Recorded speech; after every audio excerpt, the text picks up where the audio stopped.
My dear respected brothers and sisters, we'll start always by praising Allah subhanahu wa ta'ala. We praise and thank Allah subhanahu wa ta'ala for all of His blessings. Indeed, without any doubt, we are all blessed. We are blessed to be Muslims. We are blessed to be safe. We are blessed to have our families with us. We are blessed to be in a beautiful masjid. We are blessed.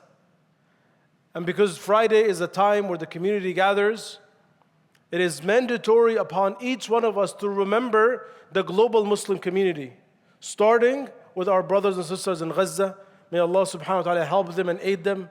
May Allah subhanahu wa ta'ala give food to those who are hungry. May Allah subhanahu wa ta'ala give water to those who are thirsty. May Allah subhanahu wa ta'ala grant them victory. May Allah subhanahu wa ta'ala allow for us to witness a liberated Palestine in our lifetime.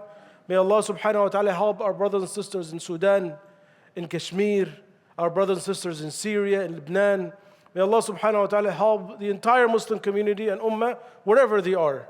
Allahumma ameen. It's been narrated that the Nabi sallallahu alayhi wa sallam saw a vision about the Day of Judgment, about prophets entering into the Day of Judgment with their followers. So he tells the companions that the Day of Judgment will come and some prophets will enter into Jannah with some followers. Some will enter into Jannah with a handful of followers. Some prophets will enter into Jannah with one follower only. And some prophets will enter into Jannah with 0 followers. They've done their mission, they've done their work, nobody listened to them. And as he's seeing all of this with Jibreel alayhi salam, he notices that there was a large group of people on one side of the plains of the Day of Judgment. And he tells Jibreel, Ya Jibreel, ahadihi ummati, is this my ummah? Because he sees a large group of people, and he sallallahu alaihi wasallam hoped it will be the ummah of Muhammad, his ummah, his followers. So then Jibreel says, no, this is the ummah of Musa. But then he tells him, look at the other side. And the Prophet ﷺ looks at the other side and he sees a bigger group. And then Jibreel tells him, this is your ummah. As an indication that the largest group of the people of Jannah will be who? Inshallah, me and you. And the rest of the ummah. May Allah make all of us and our families from Jannah. Now the companions are hearing this and you can imagine they're very excited. They're very happy and pleased to hear something like this from the Nabi sallallahu alayhi wa sallam. Then Jibreel tells the Prophet ﷺ that there are 70,000 of the ummah that will enter into Jannah. Bila hisab wala adhab. There are 70,000 or a large group that will enter into Jannah with no prior punishment and no prior questioning. Obviously nobody wants to be punished. But even being questioned by Allah subhanahu wa ta'ala is a terrified experience. Imagine this with me, right? Allah is asking you, you did this sin and this, and we can't deny. We can't say, Allah, it wasn't me. No, you can't. So being questioned by Allah is a terrifying experience. So there's 70,000 will enter, they will not even be questioned by Allah subhanahu wa ta'ala. Now one of the companions that were gathered, his name was Ukasha. I want you guys to remember the name. Ukasha ibn Mihsan. Ukasha tells the Prophet ﷺ, Ya Rasulullah, ud'u Allah an akuna minhum. O Messenger of Allah, make dua that I am from those 70,000. Now the Prophet ﷺ tells them the qualities of the people that will be from that 70,000. But Ukasha didn't wait until he goes and does the work and he comes back. All the companions are listening. This wasn't a one-on-one conversation. This was a public gathering. There were so many companions that are gathered, and only Ukasha thought, let me give it a shot. Maybe if I ask the Prophet ﷺ to be from them, maybe I'll be from them. So Nabi ﷺ raised his hand and says, oh Allah, make Ukasha from them. And one narration, he tells him, Anta minhum, you're from them. This is someone who simply just asked. He saw an opportunity in front of him that enter into Jannah with no punishment, no questioning. And he asked the Prophet ﷺ. Now the other companions are watching this and they're like, oh, this is easy. So another companion comes in and says, Ya Rasulullah, id'u Allah an akuna minhum. Make dua that I am from them. A second companion. But the Prophet ﷺ responded to him differently. He looks at him and he says, سَبَقَكَ بِهَا عُكَاشَ. Ukasha beat you to it. You're too late. And when you listen to this narration, you were like, what's the difference? And I want you to think about this, my brothers and sisters. What's the difference between Ukasha and the second companion? Because from a work point of view, they're the same. The request was the same. Nothing changed. But the difference is what Allah subhanahu wa ta'ala tells us in several places in the Quran. وَسَارِعُوا إِلَى مَغْفِرَةٍ مِّن رَبِّكُمْ وَجَنَّةٍ عَرْضُهَا السَّمَاوَاتِ وَالْأَرْضِ. Allah subhanahu wa ta'ala, He tells us that when we are seeking Jannah, when we are seeking the forgiveness of Allah subhanahu wa ta'ala, we should never wait. Everything else could wait. But when we are seeking Allah subhanahu wa ta'ala, when we are seeking the forgiveness of Allah, we are running, we are rushing, we are racing. In another place, Allah subhanahu wa ta'ala, He says, سَابِقُوا إِلَى مَغْفِرَةٍ مِّن رَبِّكُمْ. Race one another to the forgiveness from your Lord and Jannah that Allah created for me and you. When we are seeking Allah, my brothers and sisters, we race to Allah. We rush to Allah subhanahu wa ta'ala. We don't wait. And that's the difference. That's the difference between the first companion, Ukasha, and the second companion. He didn't wait. And you know, my brothers and sisters, many of us get opportunities that come our way. Brother calls you, hey, assalamu alaikum, there's a janazah, come through. Oh, Allah, I'm busy, I have a meeting, maybe I'll go later. Oh, brother, there's somebody sick in the hospital, let's go visit. Oh, Allah, I'll go later. Oh, brother, there's this family who needs some help. Oh, Allah, I don't have any time. And we do this all the time without realizing that these are opportunities that come our way, and then we have some sort of justification that maybe somebody else will take care of it. Somebody else will do it. But when you look at the seerah of the Prophet ﷺ, when you study the companions, when you look at Abu Bakr, for example, Abu Bakr as-Siddiq radiallahu anhu, he was a companion that by numbers, maybe he wasn't number one. What do I mean by that? Obviously, he was number one from a value point of view. Because the Nabi sallallahu alaihi wasallam, before he died, he said that each of you have done me favors and I paid you back, except Abu Bakr. Only Allah can pay him back. I will not be able to repay. The Prophet ﷺ is saying this. He was not able to repay back for what Abu Bakr did. But did Abu Bakr narrate the most number of hadith? No, he didn't. That's Abu Hurairah. Did Abu Bakr fight the most number of battles? No, that's Khalid ibn Walid. Did Abu Bakr become the Khalifa for the longest period of time? No, that wasn't the case. Did Islam spread wide during the time of Abu Bakr like it was in Umar? No, it didn't. So if you look at numbers, Abu Bakr maybe is not number one. But you know what made Abu Bakr number one? That we and you call him Khalifa to Rasulullah. He's the predecessor of the Prophet ﷺ, the successor of the Prophet ﷺ, the one who came right after the Prophet. That this deen will not be the way it is today without Abu Bakr. Because he had this attitude. He had the attitude of racing and rushing. One time, the Nabi ﷺ was gathered with the companions, and he asked the companions, and this was not pre-planned, by the way, but he asked the companions, and he says, "Man asbaha minkum al-yawma sa'ima?" Who woke up fasting this morning? And Abu Bakr raised his hand and says, "Ana ya Rasulullah." All the companions are sitting. Nobody else is raising their hands.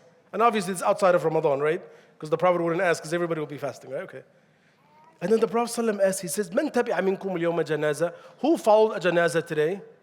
And Abu Bakr raised his hand and says, "Ana ya Rasulullah." And then the Prophet asked, "Man at'ama minkum al-yawma miskina?" Who fed a poor person today? And Abu Bakr raised his hand and says, "Ana ya Rasulullah." And then the Prophet ﷺ, he says, "Man 'ada minkum al-yawma marida?" Who visited a sick person today? And Abu Bakr raised his hand and says, "Ana ya Rasulullah." Now I want you to think about these four things. Are these four things difficult to do? No, they're not. Many of us fast outside of Ramadan. Many of us visit sick people. Many of us feed a family who needs some. Many of us do these things. And obviously the companions have done a lot of this. But what made Abu Bakr different is because the Prophet ﷺ, when he asked, Abu Bakr already has done them.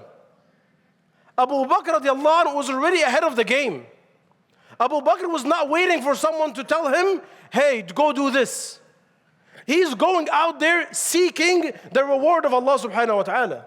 This was his attitude. He didn't wait for the Prophet ﷺ. He didn't wait for somebody to come and say, hey brother, there's this and that. No, he's out there visiting the sick people, donating to the people who need some food, helping people out.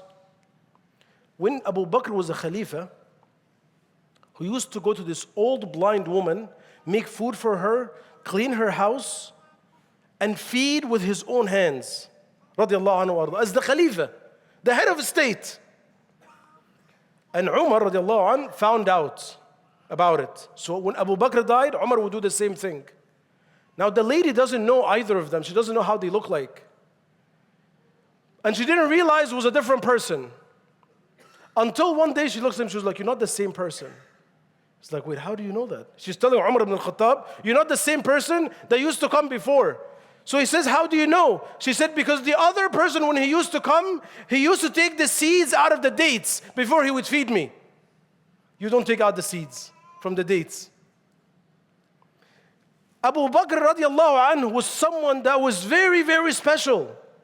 And when the Prophet asked, who did these four things? He said, sallallahu alayhi wasallam, مَجْتَمَعَنَّ فِي امْرِئٍ إِلَّا وَدَخَلَ الْجَنَّةِ. These four things will not gather in one person to do them in one day, except Allah will write Jannah for him or her. My dear brothers and sisters, we have this very important principle in our deen, is to always race when we're seeking Jannah. When we're seeking the forgiveness of Allah subhanahu wa ta'ala, we are racing. We don't wait. Anything else could wait. Work, it could wait. Wallahi, it could wait. Friends, family, they could wait. It's time to seek Allah subhanahu wa ta'ala. Because this is also I'm from New Jersey. And the closer you get to New York, the more you have the hustle mentality. That I care of myself and everybody else will come later. But that's the opposite of Islam. Because the Nabi sallallahu alaihi wasallam, he says, you want something from Allah? We all want something. Some of us want to get married, want to have kids. Some of us want to have a better job. Some of us want to have a job. Some of us have some health issues. We all want something from Allah subhanahu wa ta'ala. And we are seeking it day after day, night after night. And Allah, and the Nabi sallallahu alaihi wasallam, he says, إِنَّ اللَّهَ فِي عَوْنِ الْعَبْدِ مَا كَانَ الْعَبْدُ فِي عَوْنِ أَخِيهِ. And Nabi sallallahu alaihi wasallam says that Allah will be in your aid for as long as you are in the aid of your brother or your sister, obviously. So you want something for your life, go help someone else. Zakaria is the perfect example when it comes to this idea. Zakaria was an old man who wanted a child. Narrations mention he was about 90 years old. I always make this joke that many of us would give up by the age of 45. Right? Think about it, right? You're 45, you don't have kids anymore. Most likely, I'm old. Maybe in Jannah I'll have kids. Zakaria alayhi salam got to 90 years old and he's making dua to Allah subhanahu wa ta'ala. And Allah tells us in the Quran, Surah Maryam, وَمَا كُنْتُ بِدُعَائِكَ رَبِّ شَقِيًّا. I never give up on your dua, Ya Allah. I understand I'm old, my wife is old, I understand that. But I'm never going to give up making dua to Allah subhanahu wa ta'ala. Allah subhanahu wa ta'ala tells us about Zakaria alayhi salam. Allah says, وَزَكَرِيَّا إِذْ نَادَى رَبَّهُ رَبِّ لَا تَذَرْنِي فَرْدًا وَأَنْتَ خَيْرُ الْوَارِثِينَ فَاسْتَجَبْنَا لَهُ وَوَهَبْنَا لَهُ يَحْيَى وَأَصْلَحْنَا لَهُ زَوْجَهُ إِنَّهُمْ كَانُوا يُسَارِعُونَ فِي الْخَيْرَاتِ وَيَدْعُونَنَا رَغَبًا وَرَهَبًا وَكَانُوا لَنَا خَاشِعِينَ. Allah subhanahu wa ta'ala, he says that Zakaria, he calls to Allah, Ya Allah, my Lord, do not leave me alone. I want family, I want kids. I want a progeny to take my name.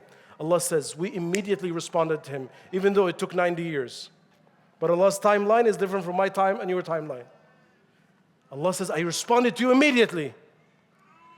And I granted you a gift called Yahya, who's not just a child. He's a boy, a prophet, named by Allah subhanahu wa ta'ala. And then Allah subhanahu wa ta'ala tells us, here's the qualifier of Zakaria alayhi salam. Allah says, إِنَّهُمْ كَانُوا يُسَارِعُونَ فِي الْخَيْرَاتِ. That this family was a family that always used to rush to good deeds. They always used to race to good deeds because they knew as long as we are in the service of others, Allah will take care of us. أقول قولي هذا واستغفر العظيم لي ولكم فاستغفروه إنه الغفور الرحيم.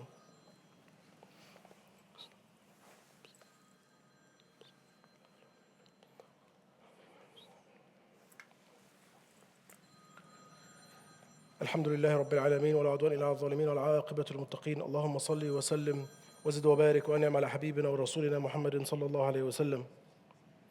With that, my brothers and sisters, in the last 2 minutes that we have in the khutbah, I came to you with an opportunity. And this is an opportunity that I don't think comes around very often.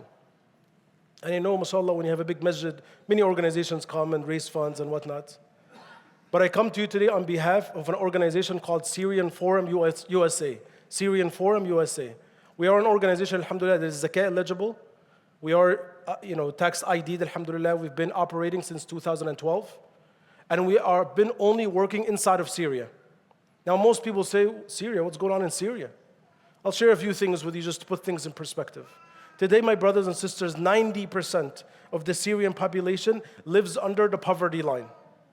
9 out of 10 people in Syria today do not have enough food to eat on a daily basis. And this has been the case since 2011. It's not a new problem. My brothers and sisters, Syria today, half of the population have been displaced out of their home. 13.7 refugees from Syria, scattered between Turkey and Jordan, Egypt, and all around the world, Muslims and the non-Muslim world. Today, my brothers and sisters, 43% of the masajid in Syria are destroyed. 54% of the schools in Syria today are destroyed. 3 million housing units in Syria today are destroyed. These are homes for 15 million people. They have the opportunity to go back. Now, alhamdulillah, our organization, because we've been working inside of the northwest part of Syria since 2012, now, alhamdulillah, Allah blessed us to expand our operation across all of Syria. And we focus on Syria only as a way to try to rebuild what has been damaged for the last 13, 14 years. Now, there's a lot I can say about our organization and the work that we do. But the way we try to tackle this problem is that we're focused on a few things. I'll spend 30 seconds, inshallah, and then I'll be done. First, we do want to bring people back into their homes. Right? There was a refugee woman that we met during our Udhiyah campaign just a few months ago. She says that we only get to eat meat during the time of Eid al-Adha. And she's been a refugee for the last 8 years. She has about 3 kids, no husband. And she was like, I wait for you guys to come back every Eid Adha so I can eat some meat. There's millions of refugees like that want to go back home. So one of our programs that we work on, we have a program where we rebuild a house and we bring families in. Just a few days ago, alhamdulillah, we were able to bring about 50 families into Homs, or Homs, I should say, for the Syrians here.